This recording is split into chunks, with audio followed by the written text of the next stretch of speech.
this is a really important story to tell, and to understand this is particularly now, because, as I was saying before, race is central to our story. Race, race, race.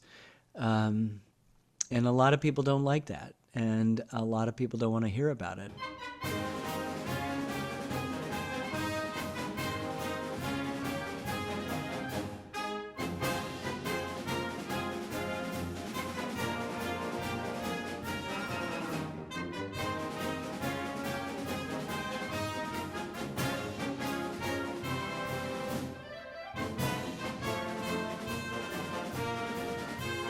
Hi, welcome to another episode of The End Game, where we discuss race and sports.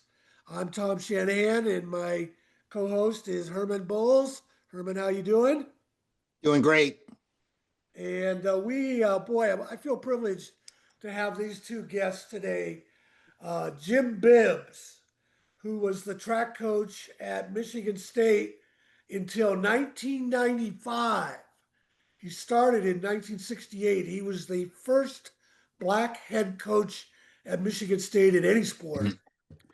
And then, of course, Jimmy Ray, if you watch these videos and read my website, you know all about him, the South's first black quarterback to win a national title. Duffy Daugherty recruited him out of segregated Fayetteville, North Carolina on the Underground Railroad. And then Duffy launched Jimmy's long college and NFL coaching career. And in 2022, the Pro Football Hall of Fame honored Jimmy in its inaugural NFL Awards of Excellence for his coaching career. Herman, how are you? Your introduction comments and welcome these guys. Yeah. Well, I'm doing well. Just want to tell everybody I will on Sunday get my fifth grandchild, and I'm so happy about that. It'll be Savannah Iris Bulls. And for Jim and Jimmy, she's named Iris after my beautiful bride, Iris Bulls. I'm going to show you guys. And she got her glasses fixed after she married me. So, beautiful lady. But unfortunately, yeah, thank you. We lost her to cancer a little over 4 years ago. A phenomenal lady, and you guys are talking about me. She was a presidential appointee under President Clinton. She was also a lieutenant colonel in the Army and just did great things, special executive in the Pentagon. And she did well, Jimmy, that she had a fellowship named after her in the Pentagon, the Iris Burton Bulls Fellowship. And they thought that much of her, and we're just excited about that. However, get into work. You married up like me. I married up, and Jimmy Ray will understand this. I outkicked my coverage. Yeah, Yeah. sure. And so you guys will know a little more. I've got three sons. All three of them played college sports. One in Army did fantastic as their punter, took them to a bowl game. Two of them graduated from West Point, and both of them also went to Duke for their MBA. And Tom something, my youngest son, just 2 days ago, out of about 900 and some thousand people at Microsoft, I think 400,000, he was in the top 1% and is being recognized with a trip this fall. So we're really proud of Jonathan. And Herman Jr., my oldest son, just left the Army. And Tom, I don't know if you know, he's also at Microsoft. And my youngest middle son, Nathaniel, is down in Florida in sales. So all of them are doing very well. But we're here today to talk about our legends, okay?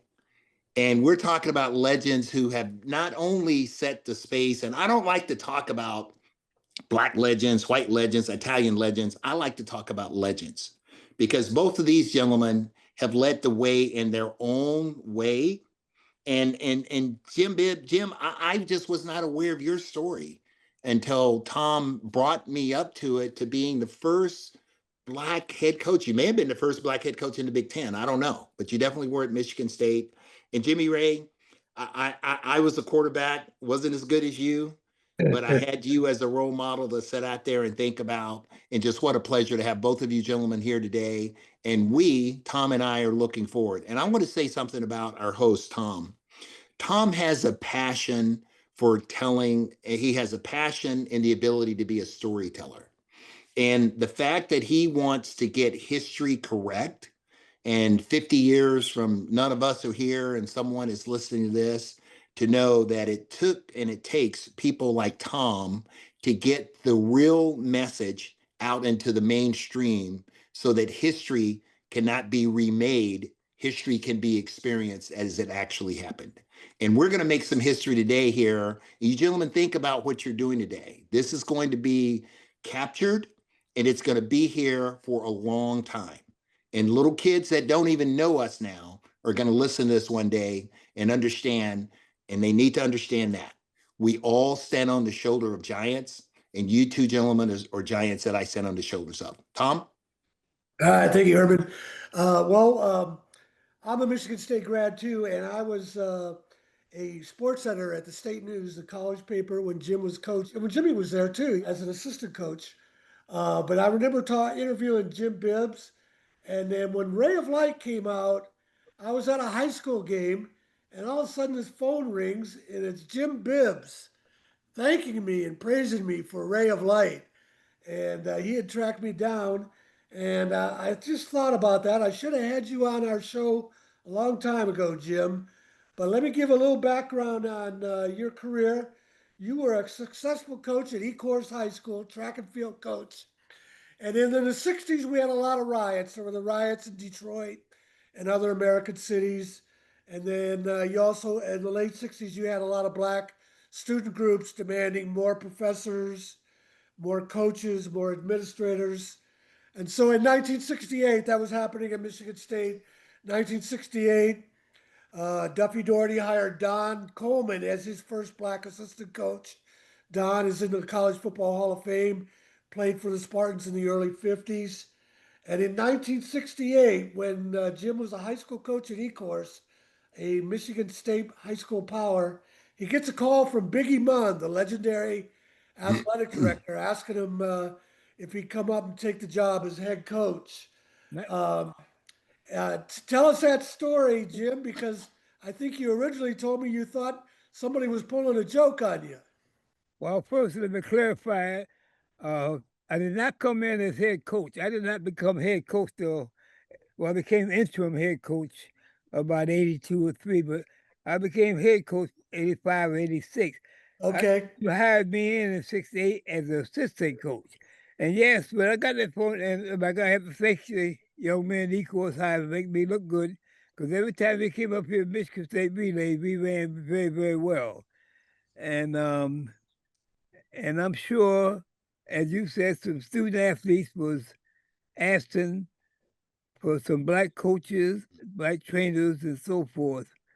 And the riot happened in Detroit in 1967, and I got hired in 68 because because the athletes were putting pressure that Michigan State started looking for some black coaches that happened to be the one they chose. And I did think that somebody put a joke on Biggie. Why was Biggie Munn? Because to me, and he still is, Biggie was a legend. And why would he be calling me? Anyway, during the conversation, he convinced me that he was the real Biggie Munn and made an appointment for me to come here and visit him and so forth and so on. And I did that. I came up here and brought my, at that time, future wife with me. And I think, and after we met with my future wife and him, he said, maybe you ought to marry her. She's a pretty nice lady. And, she left the room and let us talk about the job and so forth and so on. So that's how it happened. But I came in as an assistant coach. And then I became interim head coach for a while. And then Joe Cooney, the athletic director, he basically named me his head coach. And let me Well, I remember you thinking of you as the head coach because you were turning out all the talent: Marshall Dill, Herb Washington, and Randy Smith. But Jimmy Ray, if you could comment on Duffy Doherty hiring Don Coleman, and then later launching the careers for you and Sherman Lewis. Uh, I was back at Michigan State, finishing my degree, and Don Coleman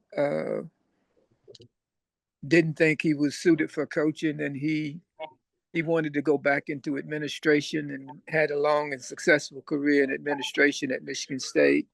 And Sherman Lewis was hired, who had been a great All-American halfback at Michigan State in 63, and has been a mentor and a very good and dear friend of mine for all these years. And I happened to get back to Michigan State after a run at professional football as a defensive back, and got injured in Philadelphia. I got traded from Los Angeles Rams to the Philadelphia Eagles in 68 or 69, the year that Sherman started at Michigan State. And I went back there to finish school and to go to graduate school. And as things would happen, Duffy asked me if I would come out and help with the scout team, run the offensive scout team against the defense. And so to make some money, so I agreed to do it, not thinking ever that I was going to be involved in coaching, because I was planning on going to graduate school and do other things. And Sherman took me under his wing. I was the advanced scout for the varsity football team in 69. And at the end of that season, George Perles, who was the defensive line coach at Michigan State, was hired by the Pittsburgh Steelers. And so there was an opening on Duffy's staff. And so he called me over to the restaurant, to the Starboard Tech restaurant on Trowbridge Road. And I was thinking, it was Christmas, and I was getting ready to head home with my wife and kids down to Fayetteville. And I was thinking, well, what could be so important he needs to see me today? And so I went over and met with him, and he really didn't offer the job. He told me that he was giving me the job. Then I didn't have a choice of really whether to answer and say, well, yeah, I want to coach or not. He said, I'm gonna take George Perles' salary, and I'm gonna give half of it to Herb Patera and half of it to you. And he said, I think you have the makings of an outstanding young coach, and I wanted to start here at Michigan State. And so $6,000 or whatever it was at that time with me was a whole lot of money with a wife and a kid. So I went on to North Carolina for the break and came back, and that's how my coaching career got started. But Sherman was a great help to me as a mentor, and he had great name recognition around Michigan State and around the country, because he was a finalist in the Heisman in 1963 and did a great job of coaching the defensive backs at Michigan State. So I'm forever indebted to him for his mentorship and his friendship. Yeah. How was it with your classes when you got back after Christmas? How did you handle the academics? Well, it was funny. All of a sudden, I became a real good student when it was costing money. when it cost me money, I was a really good student. But I only needed a couple of classes to graduate.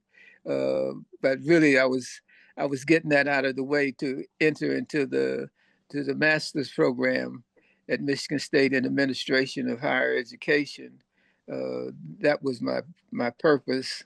And then I had decided when I finished my master's degree that I was going to take the LSAT and go to law school, but that got short circuited because I got heavily involved in coaching, and my career just took off from there. Well, Jimmy, that part of your story is just critically important in terms of setting the precedent for going back and getting your degree. So I want to commend you for that, and hopefully any of our young listeners out there that are, have the dreams of the NFL and all the great things that you did, having that to draw back on just talks about your character, talks about your ability to discipline to stay with it. So thank you for doing that. Yeah, thank you. Yeah, let me add that in 1972, when Jimmy joined Sherman on the staff, Michigan State had 2 black assistant coaches when other schools were just getting around to hiring their first black coach. And Sherman Lewis also was honored by the Pro Football Hall of Fame NFL Awards of Excellence in 2023, the year after Jimmy. So Duffy Daugherty's fingerprints are everywhere. Go ahead, Jimmy. I think I interrupted you. Well, no, Sherman went on to have a very successful coaching career under Duffy and then Denny Stokes.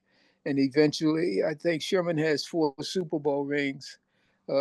He won 3, I think, with the San Francisco 49ers and 1 with the Green Bay Packers.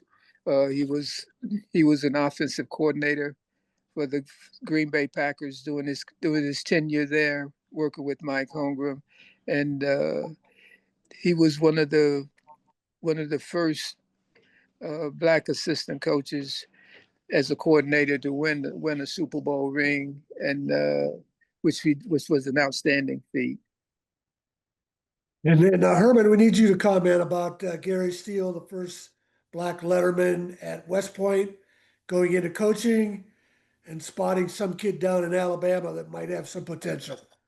Well, first of all, Gary, it's important to note that he's actually was a child of a Buffalo Soldier. I hope you're all familiar with the Buffalo Soldiers. And a matter of fact, Tom, our first game, we're going to be honoring the Cadet Gospel Choir, which any cadet is welcome to join. However, the majority of them are African Americans. And the Buffalo Soldier Society of West Point is going to recognize me with an award, kind of a career accomplishment award. However, Gary's dad was there, and it's also important to know that Gary had a brother. Many people don't know that was also at West Point ahead of him, and he was a trackster as well.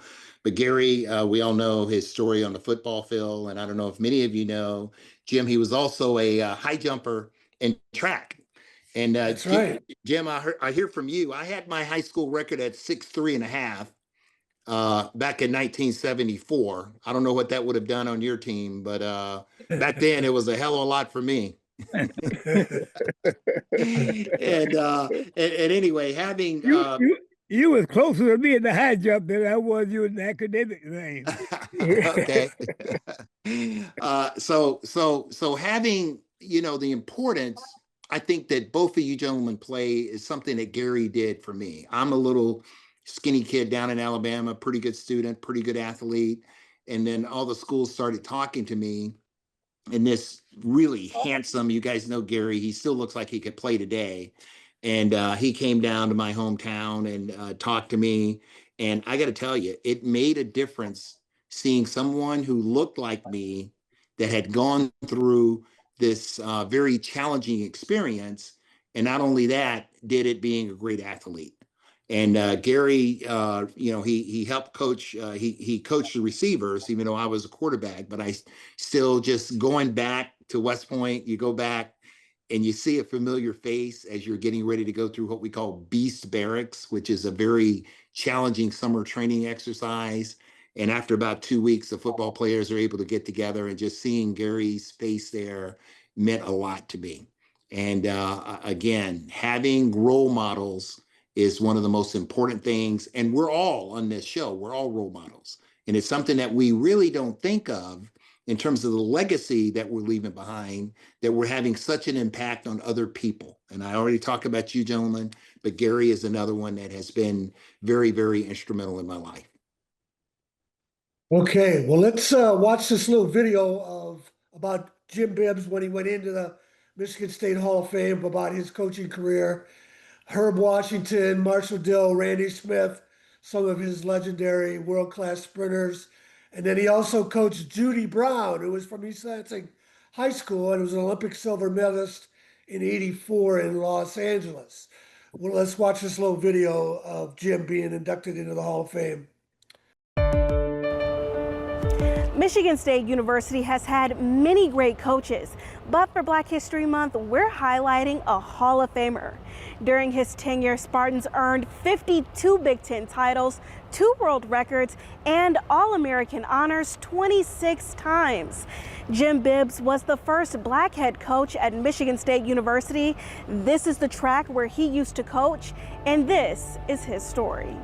The Lord blessed me and let things kind of break my way. He gave his heart and soul to making sure people received the type of coaching and guidance that they needed.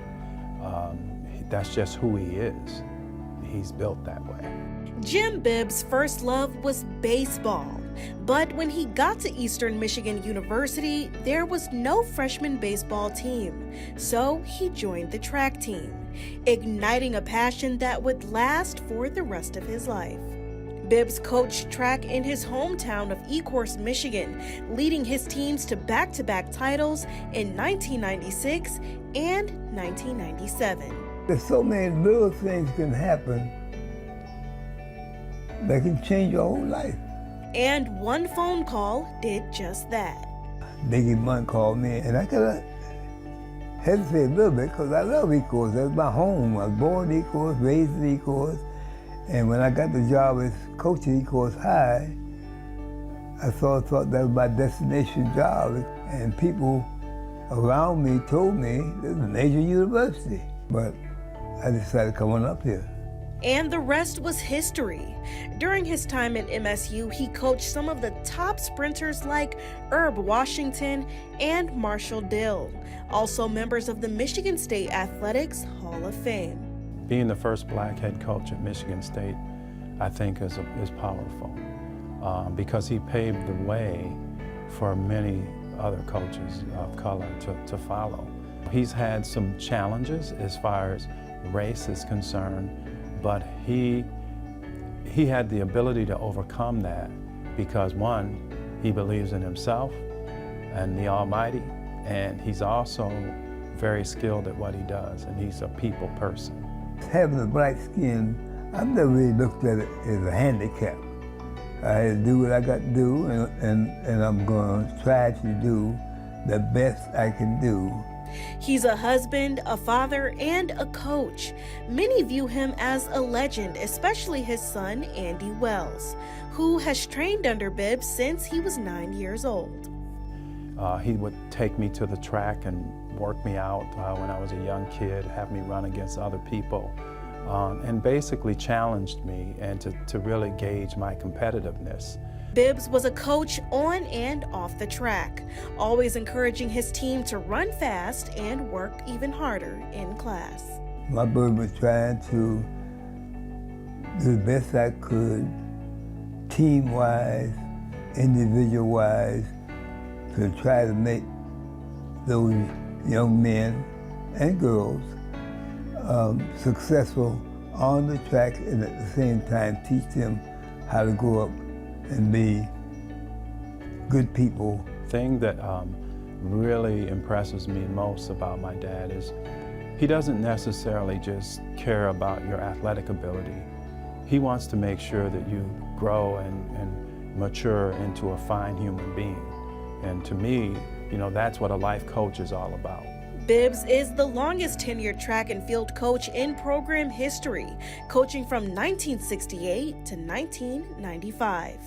I'm your MSU neighborhood reporter, Yasmin Ludi, Fox 47 News. Jim, tell us about your career and watching that video. What's it make you feel like? It makes me very, very proud because all those people you named were not only great athletes, but they're very, very good people and doing very, very well today. And Judy, I'm happy to say she has a doctor's degree, and she's doing very, very well up in Long Island.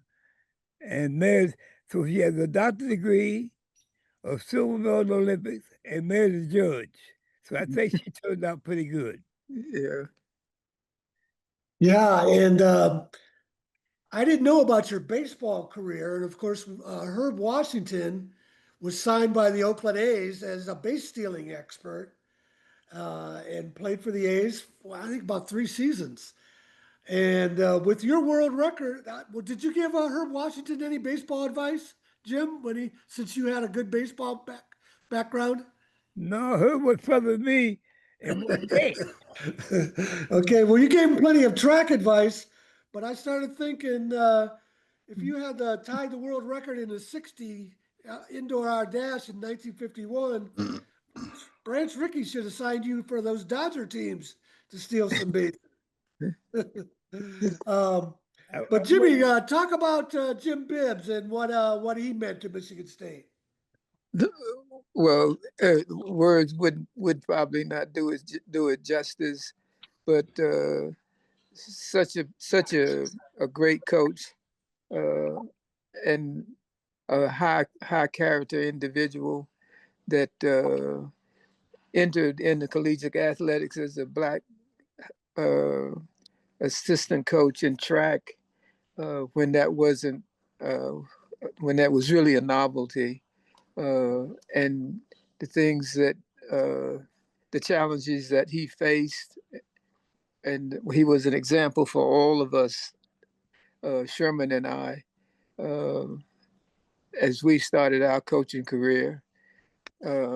Is just a tremendous individual, and Herb Washington and Marshall Deal, their records probably will stand the test of time at Michigan State.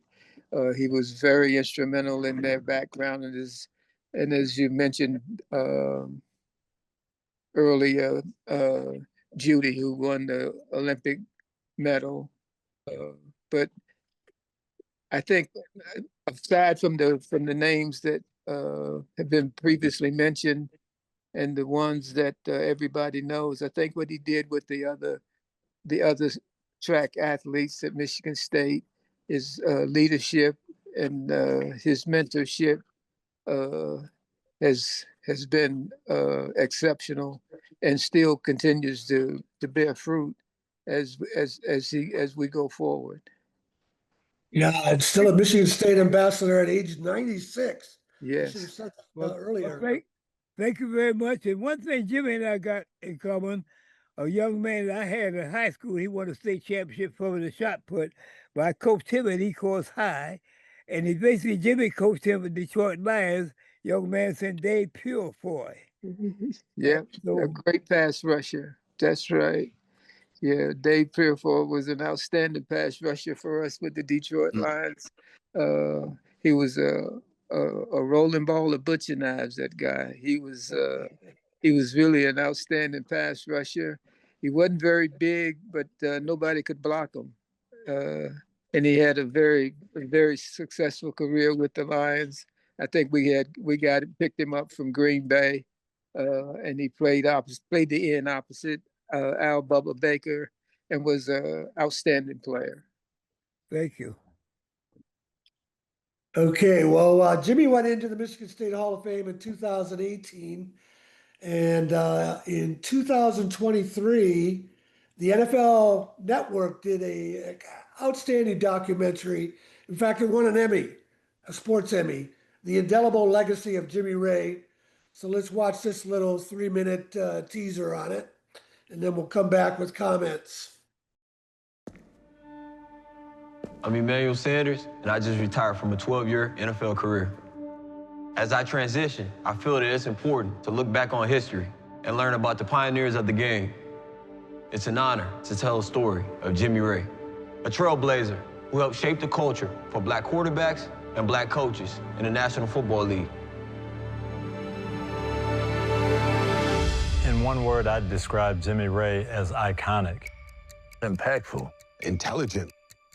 He's the first black quarterback from the South to win a national title. Jimmy Ray is tough. Jimmy Ray was a bad dude. Could not find a better football mind. Jimmy Ray should have been a head coach so many times over, and I just call it like I see it. He was why I learned what the word indelible meant.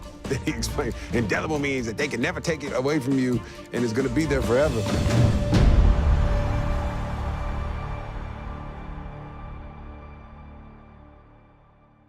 Jim, tell us about your pride in watching Sherman Lewis and Jimmy Ray go on to have success as coaches.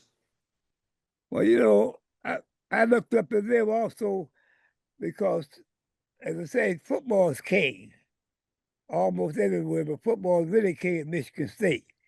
And Jimmy being an outstanding quarterback, and Sherman tell you, he was all world in Louisville, Kentucky, till Muhammad Lee come along. But Sherman was a great athlete, great sprinter, long jumper, and so forth, as well as outstanding. Whenever I tell people that I think Eric the Flea Allen is probably one of the greatest halfbacks, if not the greatest halfback that I ever saw. Dr. Green, anyway, but great civil rights worker. But Dr. Green tell me Sherman Lewis is the greatest halfback he ever seen. So, you know, for him to be that type of impression, he had to be great. Because Sherman was not that big either. But he could shake and bake and do things he's supposed to do. And I was really proud of him and Jimmy both because they both was people who looked like me, who not only did an outstanding job at Michigan State, and I was kind of disappointed one of them didn't get to be head coach, but that's a story of another day. But I was real proud of them to watch them go through the professional ranks as long as they did and as flat a job as they did. Yeah, and Dr. Green was a prominent professor at Michigan State. He was the one who arranged for Martin Luther King to speak at Michigan State in 1965. And Jim was referring to Eric the Flea Allen, who at one time had the NCAA record, 350 yards rushing in a game against Purdue. Herman, some questions and comments from you on these two gentlemen. Well, I'm going to start with Jim in terms of track and field. What was it like having such great athletes and the possibility of them playing more than one sport? And did you support that, or you wouldn't want them to do that? I mean, you had great sprinters that could have been on the football field. Were there any discussions you having those guys do both sports? No, not at all, because one, back in those days, in high school, I come from high school, of course, almost everybody, all your real fine athletes played 2 or 3 sports. If you check River Rouge basketball team, the same guys that started the basketball team and won all them state championships, they also played track or baseball and football, and they all was outstanding in those sports also. So back in those days, nobody even thought about it. And when you know Herb didn't do anything but run track, but Marshall tried to play football a little while, but it wasn't too long that I had no problems whatsoever because that was where the money was. Mm-hmm. In those days, there's nice money in track now, but in those days, there wasn't that kind of money in track and field. So, and I like it because it keeps kids in shape that they play in other sports. Right. Like they told me, Eric came out for me and won the Big Ten championship in the triple jump. And Eric said he actually felt better when he ran track and played football because spring ball was wasting his time because they wouldn't let him get hit. So he didn't do it but standing right out there looking. So he enjoyed track. Mm. And asked could he come out, and I said yes. And he came out there, as I said, and won the Big Ten championship for me, the triple jump. And that's the same year he went around and got them 350 yards against Purdue. So, in answer to your question, no, I was all for them playing whatever they want to play. And of course, it made me go to all the football games, make sure he get hurt. Yeah, that's right. Well, Jimmy, for you, obviously playing quarterback in your high school, I understand you went to a fully black high school, so you were just one of the guys around there. So for Jimmy though, you're coming from Fayetteville, and by the way, you get down there, Fort Bragg, I guess it's back to Fort Bragg now, and I imagine you ran around a lot of Army military kids doing that. But my question is, as you did what you did in Fayetteville, somewhere that you're very comfortable, and then you get in Spartan Stadium with, I don't know, what is it, 70, 80,000 people there.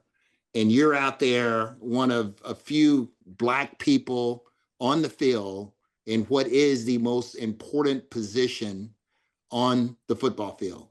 Tell me how it felt when you marched out and took your very first snap. Do you remember it? Do I? Well, Herman, it really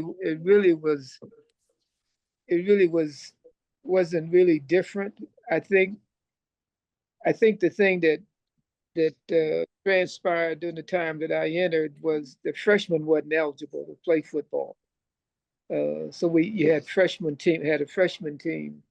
So I learned the battle because I had never been in a huddle with white guys before.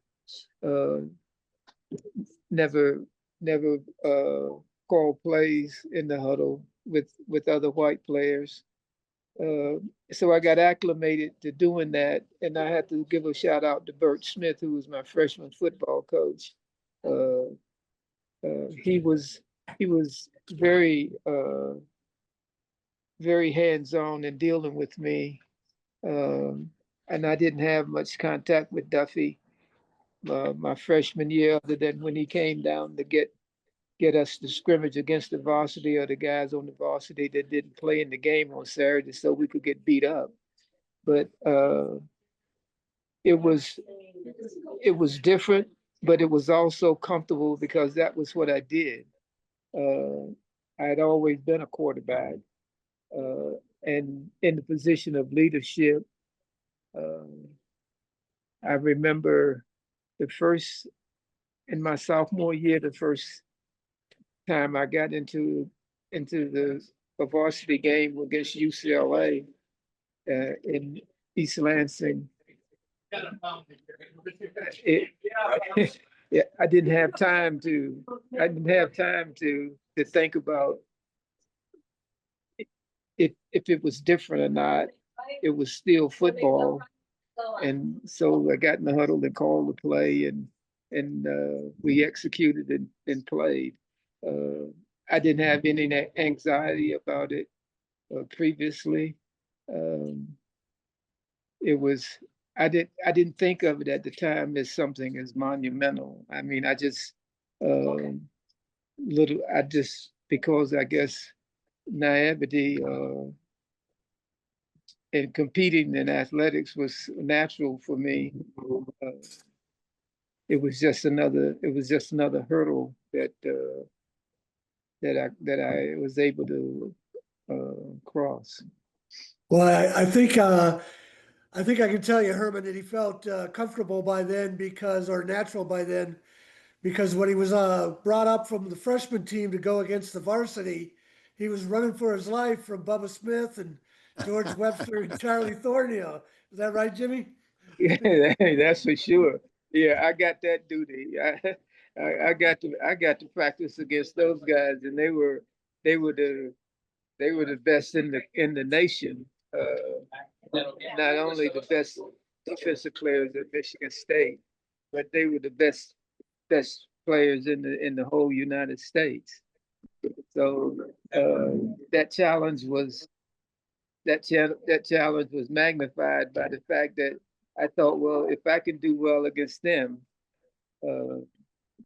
on defense, then I probably stand a pretty good chance of doing well against anybody in the country.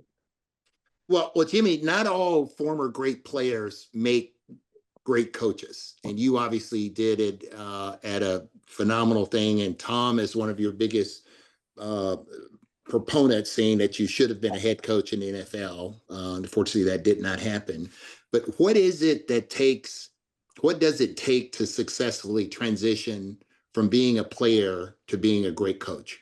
What are the characteristics one needs? Well, Herman, I had the advantage of when I played quarterback at Michigan State. I didn't only have to be good, but I had to be clearly better. And my high school coach told me when I went there that being good enough wasn't going to cut it. The extra work. And so what I did when I was a freshman was I learned the offense, and I learned what everybody's responsibility was on the play call and on the offense. So in retrospect, it was kind of preparatory for me, because I not only knew the position that I played, but I knew all the other positions assignments on the field. Though at that time I wasn't thinking about becoming a coach, but that attention to detail and the ability to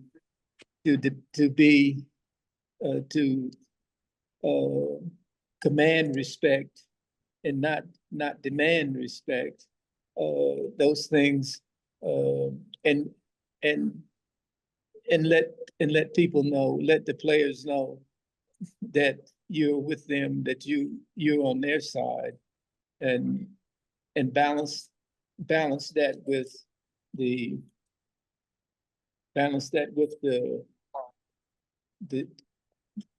challenge of teaching, which was my profession. I think was one of the biggest reasons why I had a successful career in coaching. Okay. Well, there's one game, Tom, I have to bring up, and it's the 1984 Cherry Bowl, the inaugural Cherry Bowl. Tom is laughing because Army was pitted against Michigan State. And I don't know how many of you gentlemen remember that. Tom, I had this stat in my fit here, but Army came out as a 22-12 victor in that game. Who remembers that game besides me? I think you're the only one in history that remembers that game. Tom, come on, Tom. We've had to try to forget it. But Jim Young was a Big Ten guy, but he came to Army and put the wishbone in, and we came back out there in our first bowl game against Michigan State, and we were victorious. So I know you're all Michigan State guys, but I had to bring that one out. Congratulations. Okay, well, let's wrap things up here. I want to show a 3-minute teaser about the documentary series we're trying to develop based on my second book, The Right Thing to Do, The True Pioneers of College Football Integration in the 1960s. So anyone's watching this, I want you to get a feel for what we're trying to work on. And at the end of the short little video, 3 minutes, there's a investment opportunities. We can't tell the story if we don't raise the money. And here it is. And it's the Rose Bowl for Duffy Daugherty. Game Changers of the Century sheds light in how longtime Michigan State football coach Duffy Daugherty and his men from his coaching staff of the mid-1950s leveled the racial playing field in major college football by recruiting black players from all over the U.S. and attracting Southern and Southwestern talent whose high school coaches trusted their charges to these inclusive programs. Daugherty and the coaching tree changed the game forever. I am so excited to be a producer for Game Changers of the Century. and you win and you're in the locker room, there's such a feeling of warmth and satisfaction. Doherty not only welcomed high school All-Americans, he took chances on lesser-touted players in black quarterbacks when that was a rarity. Assistant coaches from his early staff, including Bob Devaney and Dan Devine, and many players as well, went on to head successful programs at Nebraska, Arizona State, Oklahoma, Colorado, Houston, Notre Dame, and Missouri, where they too fielded rosters which were much more diverse than their opposition.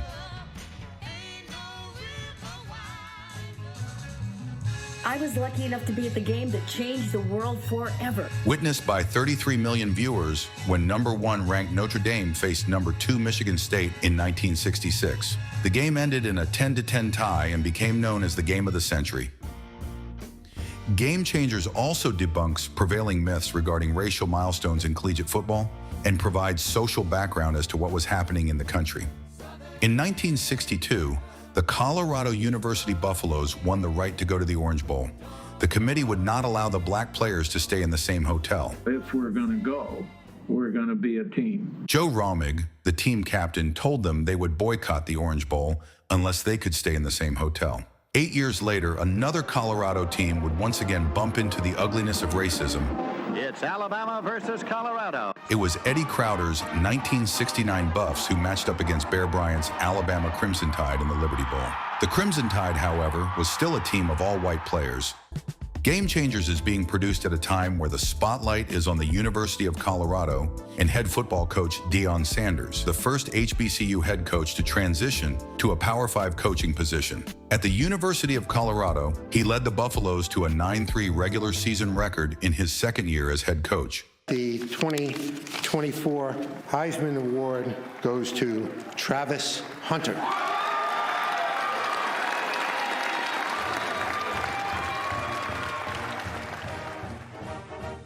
In the 2022 to 2023 season, the NCAA generated $1.3 billion in revenue from television broadcast rights, ticket sales, alumni donations, licensing, and advertisements. Additionally, in 2023, 9 NCAA programs brought in over $200 million each.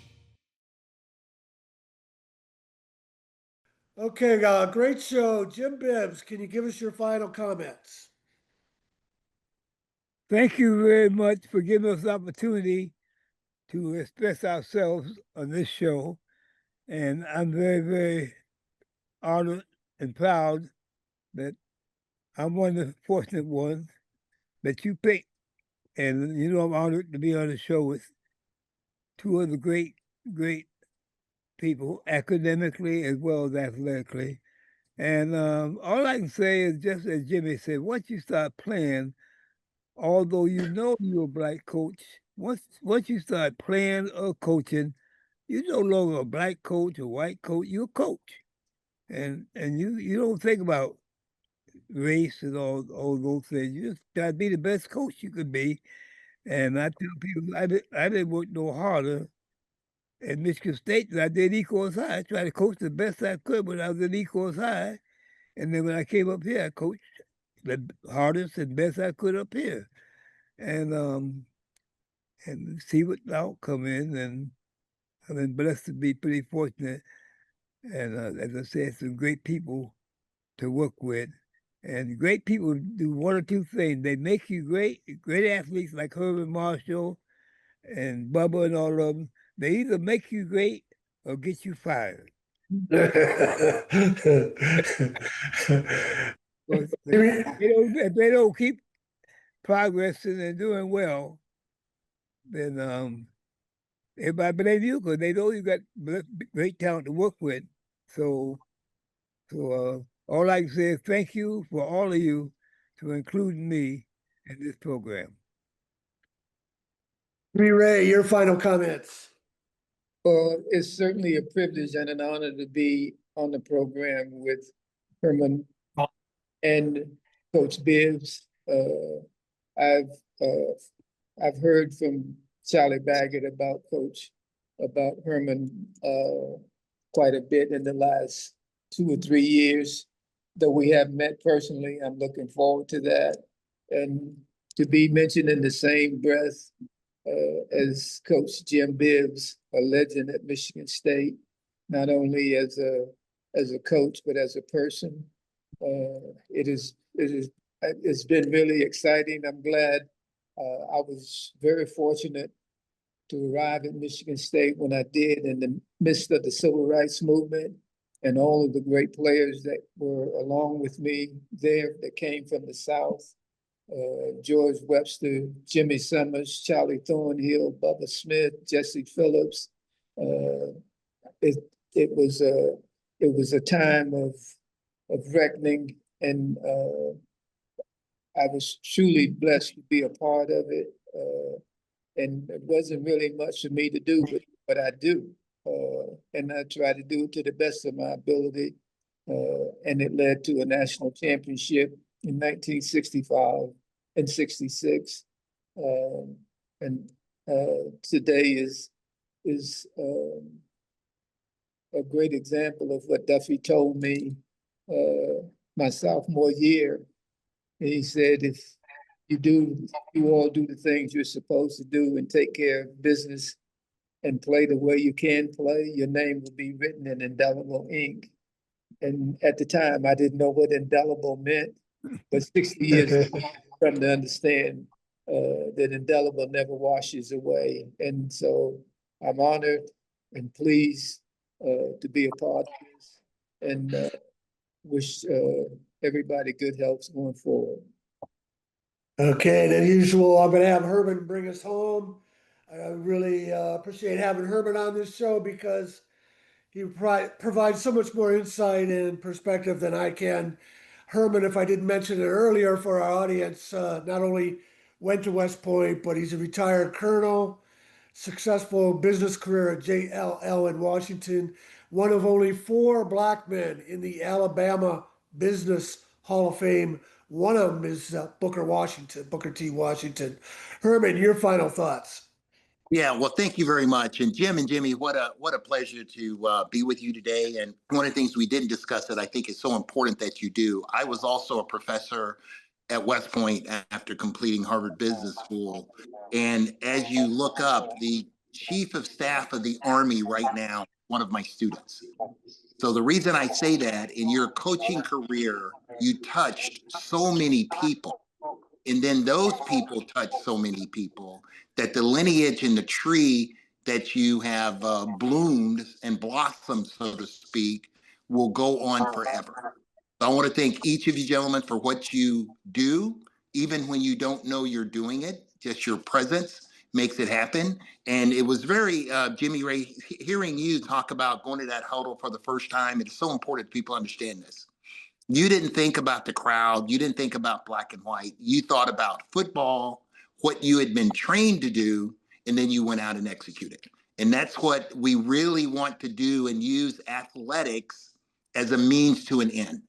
And it's so important that any of our young listeners out there look at these legends, understand the meaning of indelible, and you can make yourself indelible at all as you make a great contribution, not only to your family, not only to your state, but to our nation. Thank you. Thank you very much, Tom. Okay, thanks for watching the End Game. Share this with as many people as you can out there on the internet. Thanks for watching.